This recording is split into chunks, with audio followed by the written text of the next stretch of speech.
মগবাজার এলাকাবাসীর উদ্যোগে খাজাগান খাজা গরিব নওয়াজ মাইনুদ্দিন চিশতি রহমতুল্লাহ আলাইহির স্মরণে পবিত্র ওরস মোবারক উপলক্ষে আজকে 12তম বার্ষিকী আজিমুসান ও মিলাদ মেহফিল, বিশেষ করে এই মেহফিলের সভাপতি জনাব আলহাজ মোহাম্মদ শাহিদ বাসানি এবং আমাদের মধ্যমণি মোনাজাত পরিচালনায় আমাদের মগবাজার দরবার শরীফের গদিনিশিন পীর সাহেব পীর তরিকত হজরতুল আল্লামা আলহাজ মৌলানা মোহাম্মদ হাবিবুল্লাহ বাগদাদি আল কাদরি মদ্দাজিল্লুহুল আলী বারাকাল্লাহু ফি হায়াতি, সকলে বলি আমিন।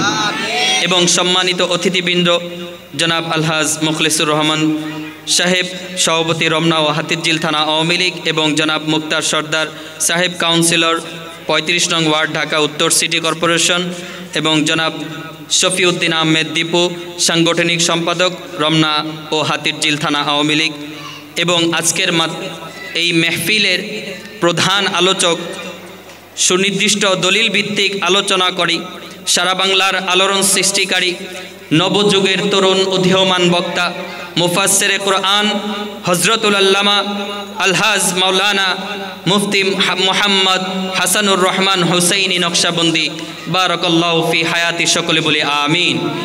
এবং আজকের মহতি মেহফিলে বিশেষ বক্তা হাফেজে কুরআন হাফেজ মুফতি মোহাম্মদ আল আমিন হুসাইন আল কাদরি, প্রিন্সিপাল জিন্নুরাইন ইন্টারন্যাশনাল মাদ্রাসা, খতিব কামারউদ্দিন বদরউদ্দিন জামে মসজিদ হারিকেন গাজীপুর, আরও অন্যান্য ওলামায়ে কেরামগণ আলোচনা করবেন। এবং নাতে রাসূল পরিবেশনায় আমাদের মধ্যমণি আমাদের মুর্শিদ কেবলার নাতি পীরজাদা মোহাম্মদ হুসাইন আহমেদ আল কাদরি মগবাজার দরবার শরীফ এবং আরও সার্বিক সহযোগিতায় জনাব মোহাম্মদ মনিরুজ্জামান মনির আল কাদরি এবং জনাব মোহাম্মদ আবু তাহের উদ্দিন আশরাফি সাহেব এবং জনাব আলহাজ মোহাম্মদ আশরাফ হোসেন, আরও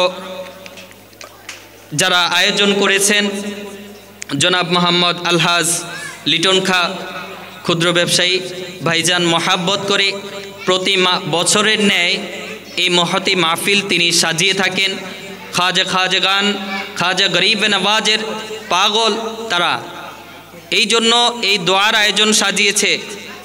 আপনি আমি যারা এখানে উপস্থিত হয়েছি অবশ্যই ভাগ্যবান, কারণ আল্লাহ পাক কোরআন পাকে বলেন ইন্না রহমাতাল্লাহি করিবুম মিনাল মুহসিনিন, নিশ্চয়ই আমি আল্লাহ রব্বুল আলামিনের রহমত আমার মুহসিনিন বান্দাদের কাছে দিয়ে থাকি, বলেন সুবহানাল্লাহ।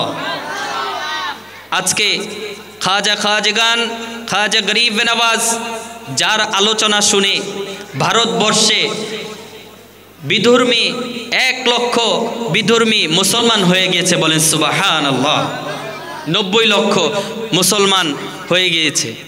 আজকে সেই খাজা বাবার শান উপলক্ষে এই দোয়ার আয়োজন, আপনি আমি যারা এখানে উপস্থিত হতে পেরেছি অবশ্যই ভাগ্যবান, কারণ আল্লাহর ওলিদের মেহফিলে আসলে আল্লাহর নিয়ামত পাওয়া যায়।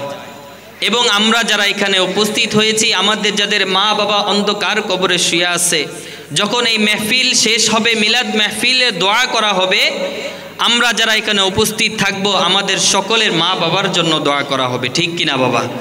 তো আমরা যারা এখানে উপস্থিত হয়েছি অবশ্যই ভাগ্যবান। এই জন্য আমরা আল্লাহর দরবারে শুকরিয়া আদায় করি, যেই মহান রব্বুল আলামিন আমাকে আপনাকে এই মহতি মাহফিলে আসার বসার এবং সুযোগ করে দিয়েছেন। শুকরিয়া তান জোরে সোরে আরেকবার বলে আলহামদুলিল্লাহ। পবিত্র কালাম পাক থেকে যেই আয়াতটি তেলাওয়াত করেছিলাম, ইন্নাল্লাহা ওয়া মালাইকাতাহু ইউসাল্লুনা আলান নবী ইয়া আইয়ুহাল্লাযীনা আমানু সাল্লু আলাইহি ওয়া সাল্লিমু তাসলিমা, এই আয়াতের আল্লাহ পাক কোরআন পাকে বলেন নিশ্চয়ই আমার আসমান জমিনের সমস্ত ফেরেশতা যারা আছে তাদেরকে নিয়ে আমি আল্লাহ রব্বুল আলামিন দুরূদ শরীফ পড়ে থাকি, বলেন সুবহানাল্লাহ। তারপরে বলেছেন ইয়া আইয়ুহাল্লাযীনা আমানু, হে আমার মুমিন বান্দাগণ, তোমরাও যারা আছো তারা আমার কামলিওয়ালা নবীর প্রতি দুরুদ ও সালাম পড়ে বলেন সুবহানাল্লাহ। শুধু আল্লাহ রব্বুল আলামিনই বলেন নেই, আল্লাহর নবী দো জাহানের বাদশা নবী কামলিওয়ালা নবী মহাব্বত নিয়ে তিনি মিশকাত শরীফের একটি হাদিসের বর্ণনায় বলেছেন, عن أبي هريرة رضي الله تعالى عنه قال قال رسول الله صلى الله تعالى عليه وسلم من صلى عليه واحدة صلى الله عليه عشرا। যারা আমি কামলিওয়ালা নবীর প্রতি একবার মহাব্বত নিয়ে দুরূদ পড়বে, আল্লাহ রব্বুল আলামিন ওই বান্দার আমল নামার ভিতরে 10টি রহমত দান করবে, বলেন সুবহানাল্লাহ। আরো বলেন মায়ার নবী বলেন, আমি কামলিওয়ালা নবীর প্রতি যারা একবার দুরূদ পাঠ করবে, আল্লাহ রব্বুল আলামিন ওই বান্দার 10টি গুনাহ খাতা মাফ করে দিবে। এইভাবে আল্লাহর নবী অন্য একটি আয়াতে বলেন, লা ইউমিনু আহাদুকুম হাত্তা আকুনা হাব্বা ইলাইহি মিন ওয়ালিদিহি ওয়া ওয়ালাদিহি ওয়ান নাসি আজমাইন। আল্লাহর রাসূল সাল্লাল্লাহু তাআলা আলাইহি ওয়াসাল্লাম বলেন, ও উম্মতেরা তোমরা শুনো শুনো, তোমরা ততক্ষণ পর্যন্ত মুমিন হতে পারবে না যতক্ষণ পর্যন্ত না তোমার মা বাবা ছেলে মেয়ে আপন জনদের থেকে আমি কামলিওয়ালা নবীকে ভালো না বাসবে। তাহলে যদি আমার দয়াল নবী এই কথা বলে থাকে, জীবনের দুনিয়ার সব চাইতে আপনার আমার আপন আপনার আমার মা বাবা, ঠিক কিনা বাবা? মা বাবা যাদের সন্তান আছে তাদের সন্তানও তো অনেক আপন, ঠিক কিনা? এই জন্য আল্লাহর রাসূল সাল্লাল্লাহু তাআলা আলাইহি ওয়াসাল্লাম বলেন, তোমরা ততক্ষণ পর্যন্ত মুমিন হতে পারবে না যতক্ষণ পর্যন্ত আমি কামলিওয়ালা নবীকে তোমার সন্তান মা বাবার থেকেও ভালো না বাসবে। যদি নবীকে ভালোবাসি তাহলে কি লাভ বাবা? আল্লাহর রাসূল সাল্লাল্লাহু তাআলা আলাইহি ওয়াসাল্লাম হাদিস শরীফে বর্ণনায় পাওয়া যায় যে যারা কামলিওয়ালা নবীকে ভালোবেসে দুনিয়ায় মহাব্বত নিয়ে নবীকে বেশি বেশি ডাকবে, কাল হাসরের ময়দানে ওই উম্মতদেরকে আমি কামলিওয়ালা নবী যতক্ষণ পর্যন্ত জান্নাতে নিতে পারবো না, আমি মায়ের নবী ততক্ষণ পর্যন্ত জান্নাতে যাব না।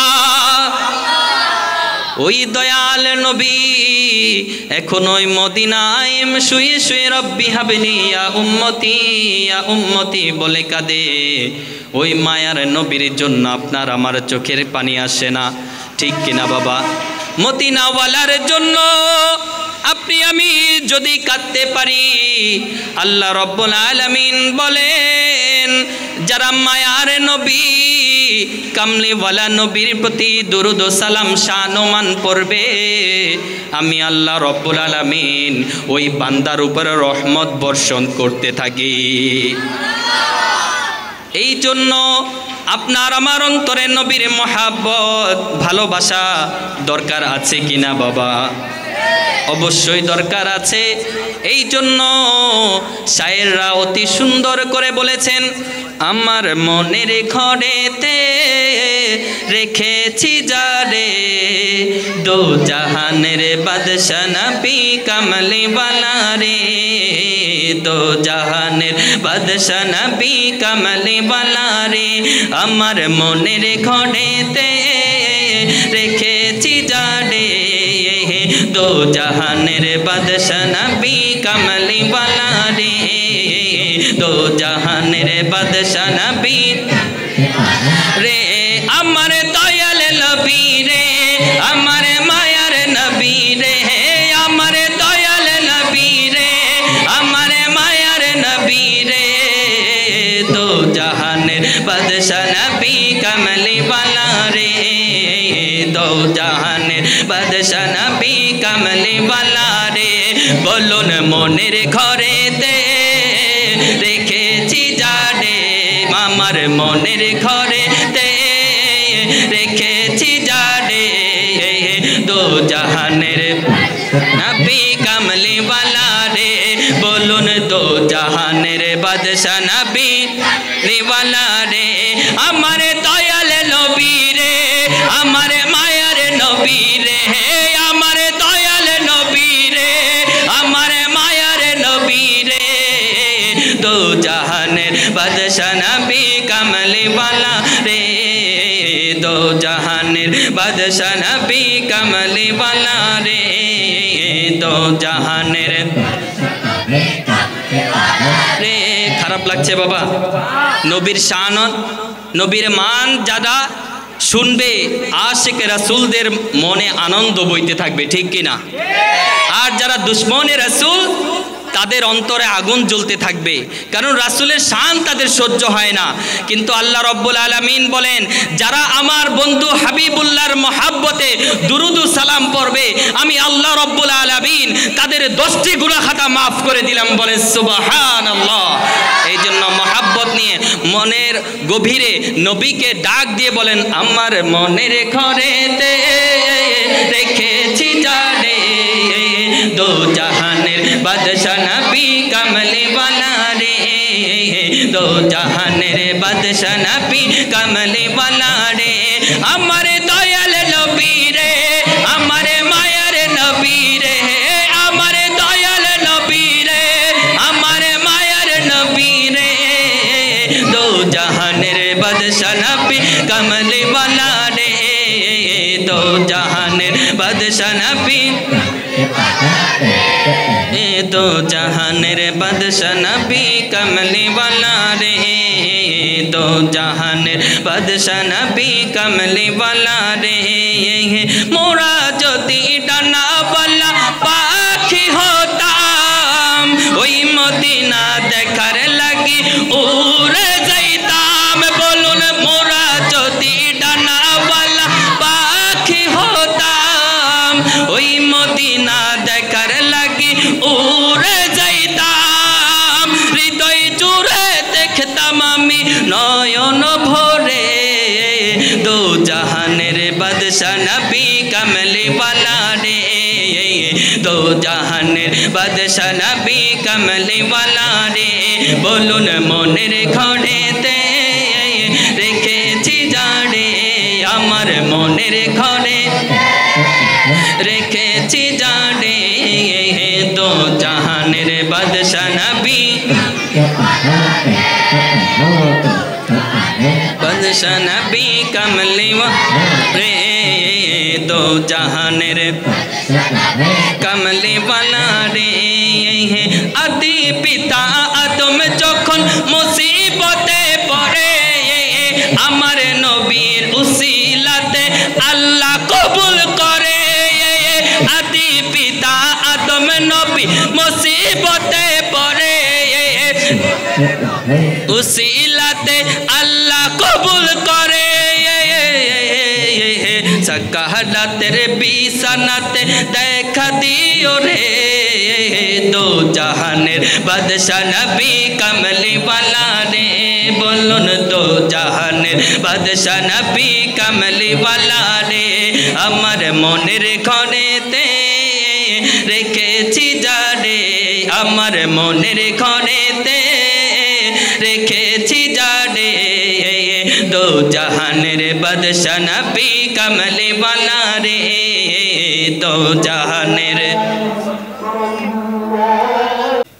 इंशाअल्लाह आमादेर জামাতের টাইম পূর্ব 10 মিনিট আগেই মেহফিলের আলোচনা সমাপ্ত থাকবে ইনশাআল্লাহ আবার বাদে ইশারের নামাজের পর দ্বিতীয় পর্ব শুরু হবে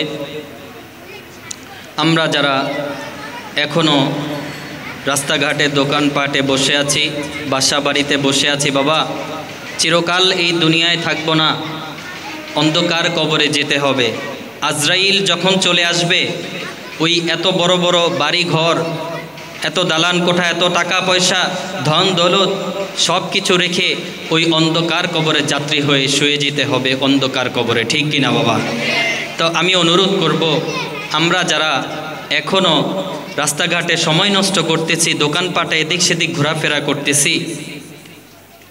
আমরা যেন অতি শীঘ্রই এই মহতি মাহফিলে চলে আসি। ইনশাআল্লাহ আমাদের ইশার নামাজের পর কোরআন ও হাদিস থেকে আলোচনা বয়ান হবে। বিশেষ করে খাজা গরগান, খাজা গরিব নওয়াজ, খাজা মাইনুদ্দিন চিশতি আজমেরি সঞ্জির রহমতুল্লাহ আলাইহির শান ও মান বলা হবে।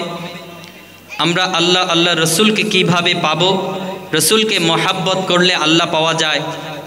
এই জন্য শায়েররা সুন্দর করে বলেছেন, আরে আল্লাহ মানা নবী মানা নয়, আরে নবী মানলে আল্লাহ মানা হয়, আল্লাহ মানা নবী মানা নয়, আরে নবী মানলে আল্লাহ মানা হয়। এই কথাটি অন্য কারো নয়, স্বয়ং আল্লাহ তাআলা কোরআন পাকে কয়। এই কথাটি অন্য কারো নয়, স্বয়ং আল্লাহ তাআলা কোরআন পাকে কয়। বলুন আল্লাহ মানা নবী মানা নয়, আরে নবী মানলে আল্লাহ মানা হয়। ঠিক কিনা বাবা? আমি ছোট্ট করে উদাহরণটা দিব, যেহেতু গজলটা চলে আসছে। যেই রব্বুল আলামিন আদম আলাইহিস সালাতু ওয়াস সালাম সৃষ্টি করেছেন, বাহিরের মাইকগুলো একটু অফ রাখেন। যেই মহান রব্বুল আলামিন আদমকে সৃষ্টি করার পরে আদম একটি ভুল করেছিলেন, ঠিক কিনা বাবা? আমাদের বাবা আদম আলাইহিস সালাতু ওয়াস সালাম ভুল করার কারণে আল্লাহ পাক দুনিয়াতে পাঠিয়ে দিয়েছিলেন। তিনি 300 থেকে 350 বছর কেঁদেছেন, লা ইলাহা ইল্লাল্লাহ বলে আল্লাহর জিকির করেছেন।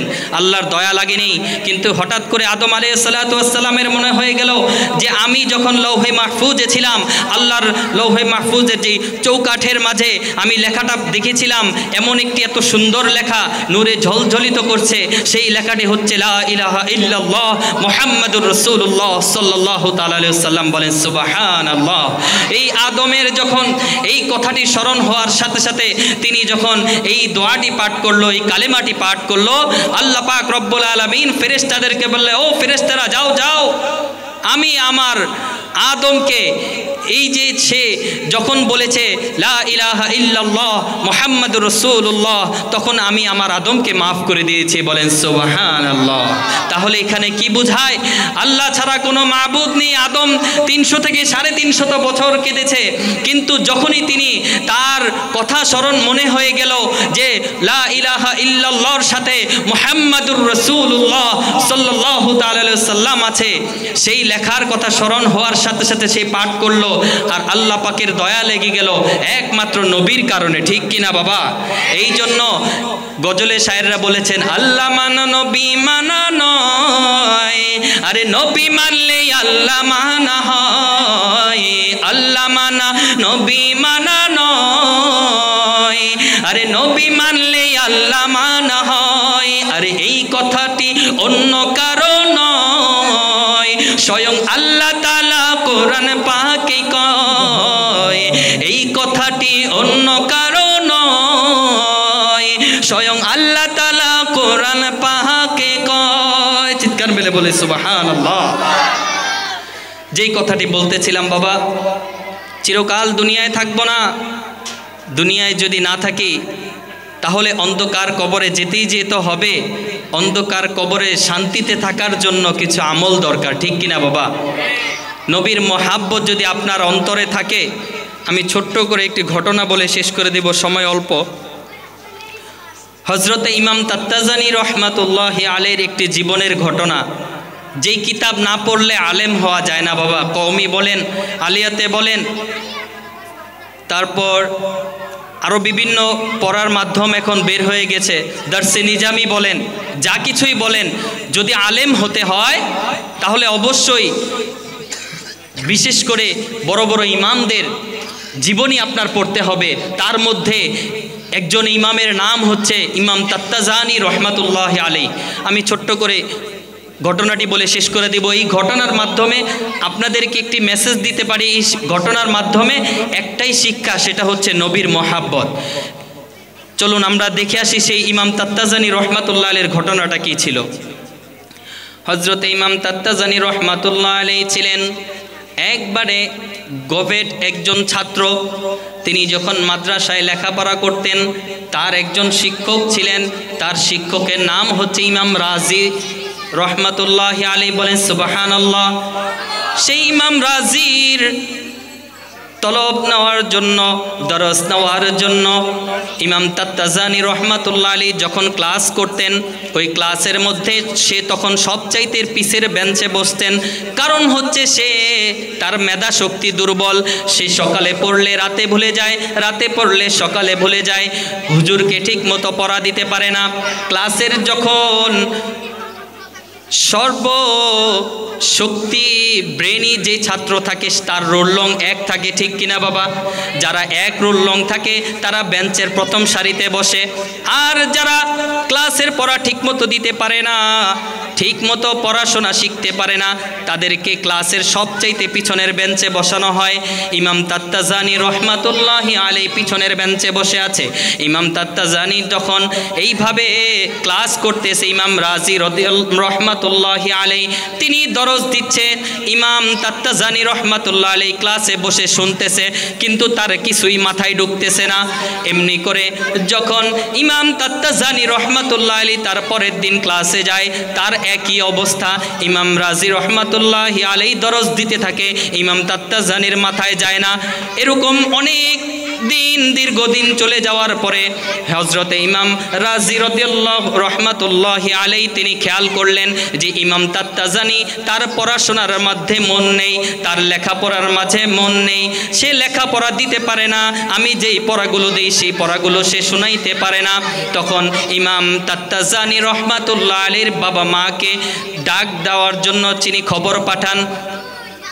যেমনি করে আমাদের ছেলে মেয়ে যারা আছে, আমাদের ছেলে মেয়েদেরকে আমরা যখন স্কুলে মাদ্রাসায় পড়াশোনা করাই বাবা, তখন আমাদের ছেলেমেয়েরা যদি কোনো প্রতিষ্ঠানে যেয়ে কোনো দুর্নাম করে, প্রতিষ্ঠানের ক্ষতি হয়, তখন কিন্তু গার্জিয়ানদের তলব করে, ঠিক কিনা বাবা? গার্জিয়ানদেরকে তলব করে। ঠিক তেমনি করে ইমাম তাত্তাজানি রহমাতুল্লাহ আলাইহি সে তো পড়া পারে না, 1 দিন নয়, 2 দিন নয়, দীর্ঘদিন যাবত তার সময়গুলো শেষ হয়ে যাচ্ছে।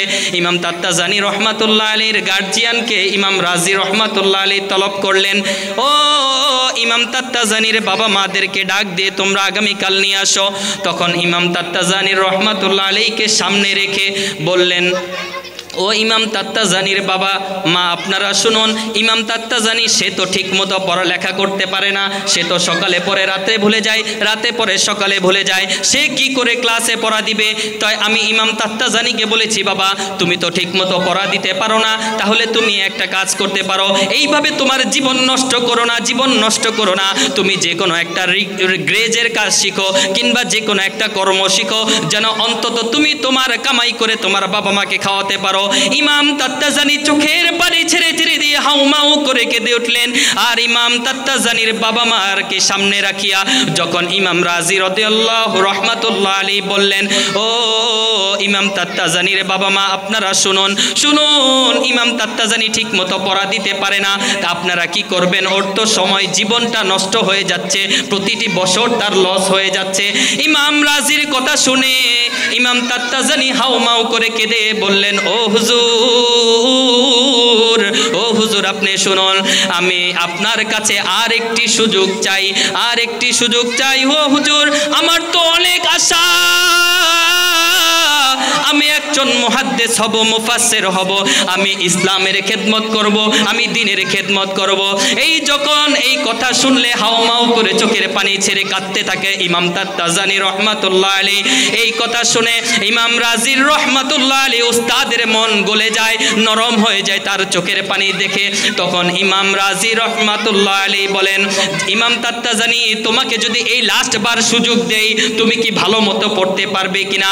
তখন ইমাম তাত্তাজানি তাত্তাজানি রহমাতুল্লাহ আলাইহি বলেন, হুজুর আপনি আমাকে একবার লাস্ট বারের মতো সুযোগ দেন, আমি 1 বছরের মধ্যে আমি নিজেকে বোঝাতে পারবো যে আমি ইমাম তাত্তাজানি আশা করেছি মুফাসসির হব, মুহাদ্দিস হব, দ্বীনের খেদমত করব, কিন্তু আমার ধারা যদি না হয় আমি লাস্ট বার আমার মনকে চেষ্টা করে নিজের মনকে নিজে বোঝাতে পারবো। এই কথা শুনে ইমাম রাজি রহমাতুল্লাহ আলাইহি রাজি হয়ে গেলেন, বললেন ঠিক আছে যাও, তোমাকে আরেকবার সুযোগ দেওয়া হলো। তখন ইমাম রাজি রহমাতুল্লাহ আলাইহি বাবা মাকে বললে, ও ইমাম তাত্তাজানির বাবা মারা, আপনারা আরেকবার আপনার ছেলেকে সুযোগ দিন। বললেন ঠিক আছে হুজুর, আপনি যেটা বলবেন সেটাই আমরা করতে রাজি। ইমাম তাত্তাজানি রহমাতুল্লাহ আলাইহির বাবা মা বাসায় চলে গেলেন।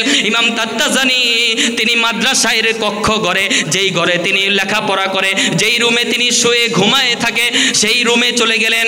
চলে যাওয়ার পরে সমস্ত ছাত্ররা ক্লাস করতে থাকে, পড়তে থাকে, কিন্তু ইমাম তাত্তাজানি তার সমস্ত খাওয়া দাওয়া ঘুমগুলো ত্যাগ করে দিয়ে সে লেখাপড়ার মাঝে মনোযোগ হয়ে গেলেন। সে দিনে পরে রাতে ভুলে যায়, রাতে পরে দিনে ভুলে যায়। এই কথা যখন তার মনে হলো, সে হাউমাউ করে কাঁদতে থাকে আর কিতাব পড়তে থাকে। নবীর হাদিসে হাদিসগুলো সামনে, চোখের সামনে বাসিয়া রাত্র যখন গভীর হয়ে যায়, ওই গভীর রাত্রে মহান আল্লাহ রব্বুল আলামিনকে ডাক দিয়ে বলে, আল্লাহ, ওগো আল্লাহ, আমি তাত্তাজানির মনে আশা, মনের বাসা, মনের ব্যথা, মনের দুঃখ সকালে পড়ি রাত্রে ভুলে যাই, রাত্রে পড়ি সকালে ভুলে যাই, উস্তাদদেরকে পড়া দিতে পারি না, আমি তাত্তাজানি এখন কি করব? ও আল্লাহ, আমি তো নিয়ত করেছি আমি মুহাদ্দিস হব, মুফাসসির হব, কিন্তু আমার তো কোনো কিছুই ইলম নাই, কালাম নাই, আমি কি করে তোমার কোরআন হাদিসের ইসলামের খেদমত করব? এই কথা বলে গভীর রাত্রে ইমাম তাত্তাজানি চোখের পানি ছেড়ে দিয়ে আল্লাহর দরবারে ওই হাদিসের বইখানা খুলে সে কাঁদতে থাকে। হাদিস খানার বইখানা খুলে যখন কাঁদতে থাকে, মহান রব্বুল আলামিনের হুকুমে আপনার আমার মায়ার নবী, দো জাহানের বাদশা নবী ওই তাত্তাজানির ওই রুমের ঘরে কক্ষের দরজার সামনে এসে নক করতে থাকে, বলতে থাকে, ও তাত্তাজানি দরজা খুলো। তখন ইমাম তাত্তাজানি চোখের পানি ছেড়ে দিয়ে সে কাঁদতে থাকে, কিতাবটা খুলে বসে আছে, সে পড়ার চেষ্টা করে। যখন দরজায় নক করলো, নক করার সাথে সাথে ইমাম তাত্তাজানি বলে, কে ভাই, কে আপনি, মান আনতা, আপনি কে? তখন এই কথা প্রশ্ন করার পরে নবীজির উত্তরে বলেন, তুমি বাহিরে আসো, তোমাকে নিয়ে ঘুরবো। তখন ইমাম তাত্তাজানি জানে না যে মায়ার নবী ডাকছে, বলল, ও ভাই, আমি তো বাহিরে যেতে পারবো না, আমি দুনিয়ায় ঘোরাফেরা করার জন্য আসি নাই, ইলম অর্জন করার জন্য নিয়ত করেছি, আমি তো সকালে পরে রাত্রে ভুলে যাই, আমার ঘুম হারাম করে দিয়েছি, আমার খাওয়াকে ত্যাগ করে দিয়েছি একমাত্র দ্বীনের খেদমতের জন্য। ও ভাই, আপনি আমাকে ডিস্টার্ব করেন না, আমি এখন কিতাব পড়তেছি। এই কথা শুনে যখন ইমাম তাত্তাজানির কথা শোনার পরে আবারও কিছুক্ষণের মধ্যেই আবার দয়াল নবী দরজা নক করতে থাকে, ও তাত্তাজানি তুমি বের হও। তখন ইমাম তাত্তাজানি বলে, মান আনতা, আপনি কে? আমাকে এইভাবে ডাকছেন, আমি তাত্তাজানি পড়ার সময় সুযোগ করতে পারি না, আর আপনি বলছেন আপনাকে আপনার সাথে ঘোরার জন্য। আমি তো ঘুরতে রাজি না, আমি তো মালিকের কাছে দরবারে বসে কাঁদতেছি, আমি যেন ইলম অর্জন করতে পারি। তখন মায়ার নবী, দো জাহানের বাদশা নবী, কামলিওয়ালা নবী বলেন, ও তাত্তাজানি, তুমি কি জানো কি না আমি হচ্ছে মদিনা, সেই কামলিওয়ালা নবী মদিনায় থাকতে পারি না, তোমার কান্নার মহাব্বত নিয়ে, আমি রসুলের হাদিস নিয়ে তুমি যখন কান্না করেছো, আল্লাহর হুকুমে আমি কামলিওয়ালা নবী তোমার দরজার সামনে এসে হাজির হয়ে গেলাম। তখন ইমাম তাত্তাজানি রহমাতুল্লাহ আলাইহি যখন এই কথা শুনলো, তার কিসের কিতাব, কিসের হাদিস, কিসের কি, তার জুতা, তার কোথায় কি শরীরের কাপড় চোপড়, সেই সমস্ত কথাগুলো তার কানে যখন চলে গেল, সে সাথে সাথে উঠে বসে দরজাটা খুলে দিল, দেখলো কামলিওয়ালা নবী হাজির হয়ে গেলে। সুবহানাল্লাহ, ওই মায়ার নবী, কামলিওয়ালা নবী যখন দরজার সামনে হাজির হয়ে গেল, বলল, তাত্তাজানি কি কি চাও, কেন কেঁদেছো? তখন তাত্তাজানি বলেন, আমার ইচ্ছা ছিল আমি সকালে পড়ি রাত্রে বলে যাই, রাত্রে পড়ি সকালে বলে যাই। এই কথা শুনে ইমাম নবীজি কামলিওয়ালা নবী এই কথা শোনার সাথে সাথে বলে, তাত্তাজানি তুমি তোমার মুখটাকে হা করো। তখন আল্লাহর নবী মায়ের নবীর নিজ থুতু মুবারক ইমাম তাত্তাজানির মুখে দিয়ে দিলেন, আর সাথে সাথে কুন ফায়াকুনের ইলম তার মুখে দান করা হয়ে গেল। বলে সুবহানাল্লাহ।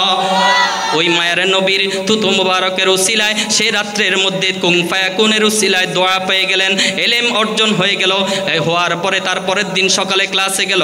ইমাম রাজি রহমাতুল্লাহ আলাইহি ক্লাসের মধ্যে প্রশ্ন করলেন, ইমাম কে পারো এই প্রশ্নের উত্তর দিতে? ইমাম তাত্তাজানি সাথে সাথে তার ওই ক্লাসের পড়ার প্রশ্নের উত্তর দিয়ে দিল। বলে সুবহানাল্লাহ।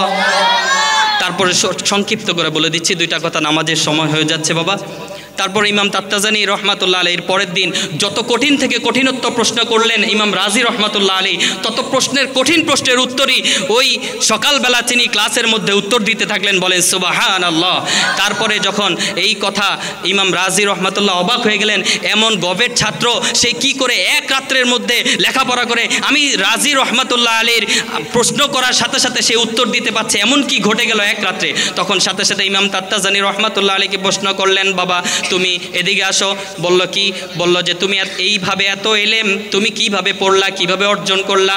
তখন বললেন, হুজুর আপনি প্রশ্ন না করলে আমি অন্য কাউকে বলতাম না, আপনি এটা তো প্রেমের কথা, গোপন কথা, প্রকাশ্যে বলা যাবে না। তখন ইমাম রাজি রহমাতুল্লাহ আলাইহি তাকে আড়ালে নিয়ে বললেন, বাবা এখন বলো, কেউ তো নাই। তখন বললেন, ইমাম রাজিকে বললেন, হুজুর আমাকে তো গতকাল রাতের বেলা আমি কামলি আল্লাহর দরবারে কেঁদেছি হাদিস শরীফ নিয়ে। তখন আমার মায়ার নবী দো জাহানের বাদশা নবী আমার ঘরে এসে হাজির হয়ে আমাকে দিদার দিয়েছে। বলেন সুবহানাল্লাহ। ওই দিদারের সাথে যখন আমার নবীর দুরুল্লালা মুবারক আমার মুখে দিয়ে দিলেন, সাথে সাথে আমি কামলিওয়ালা নবীর কুন ফায়াকুনের ইলম অর্জন হয়ে গেল। বলেন সুবহানাল্লাহ। তখন ইমাম রাজি রহমাতুল্লাহ আলাইহি অবাক হয়ে গেলেন, আমি এত ইলম অর্জন করে কি লাভ করলাম? ইমাম তাত্তাজানি সে তো একটা গবেট হয়ে সে তো নবীর দিদার পেয়ে গেল।